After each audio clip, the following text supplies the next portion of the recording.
അസ്സലാമു അലൈക്കും വറഹ്മത്തുള്ളാഹി. അൽഹംദുലില്ലാഹി റബ്ബിൽ ആലമീൻ.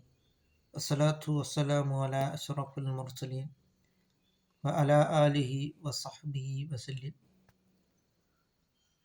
ഖൈറു മതാഇദ് ദുനിയ അൽ മർഅത്തു സാലിഹ. പ്രപഞ്ചത്തിലെ ഏറ്റവും വിലപിടിപ്പുള്ള സ്വത്ത് സാലിഹത്തായ പെണ്ണാണ് എന്നാണ് സയ്യിദുനാ മുഹമ്മദ് റസൂലുള്ളാഹി സ്വല്ലല്ലാഹു അലൈഹി വസല്ലം തങ്ങൾ പറഞ്ഞിട്ടുണ്ട്. വിലപിടിപ്പുള്ള കാറോ വിലപിടിപ്പുള്ള മൊബൈൽ ഫോണോ അല്ല. അതുകൊണ്ട് നാം ഇസ്ലാം സ്ത്രീകൾക്ക് വളരെയധികം സ്ഥാനങ്ങളാണ് നൽകിയിട്ടുള്ളത്. ഇസ്ലാം സ്ത്രീകളെ അവരുടെ വീടിൻ്റെ അകത്തളങ്ങളിൽ തന്നെ നിസ്കരിക്കുവാനാണ് ശുദ്ധമായ ഇസ്ലാം പഠിപ്പിക്കുന്നത്. അങ്ങനെ ഇസ്ലാമിക ചുറ്റുപാടിലായി ഇസ്ലാം പറഞ്ഞതായ കാര്യങ്ങൾ അനുസരിച്ച് മാത്രമേ സ്ത്രീകൾ നടക്കാവൂ.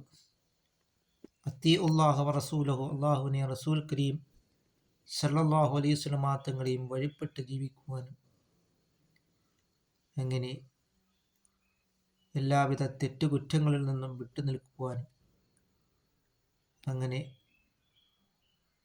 അള്ളാഹുവിൻ്റെ താഅത്തിലായിട്ട് ജീവിക്കുവാനും ശ്രമിക്കും. അങ്ങനെ അസ്സലാത്തു അലാ റസൂലില്ലാഹി സ്വല്ലല്ലാഹു അലൈഹി വസല്ലം, പുണ്യനബി സല്ലല്ലാഹു അലൈഹി വസല്ലം തങ്ങളുടെ പേരിൽ ധാരാളമായി സ്വലാത്തുകൾ നാം വർദ്ധിപ്പിക്കുവാൻ ശ്രമിക്കുക.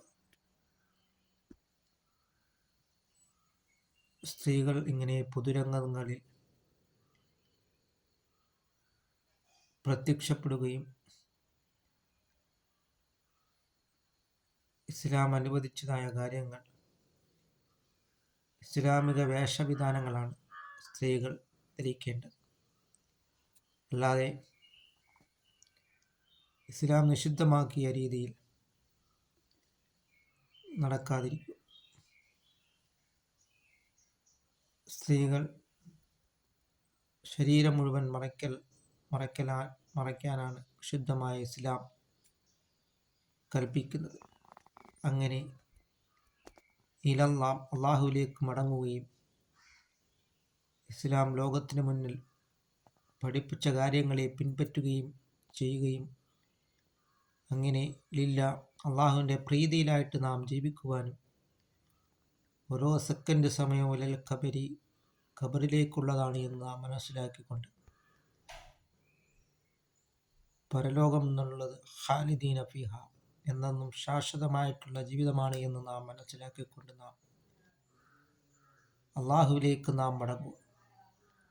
അള്ളാഹുവിൻ്റെ താഅത്തിലായിട്ട് ജീവിക്കുവാനുള്ള മഹാസൗഭാഗ്യം അല്ലാഹു തആല നമുക്ക് നൽകുകയും ചെയ്യുമാറാകട്ടെ.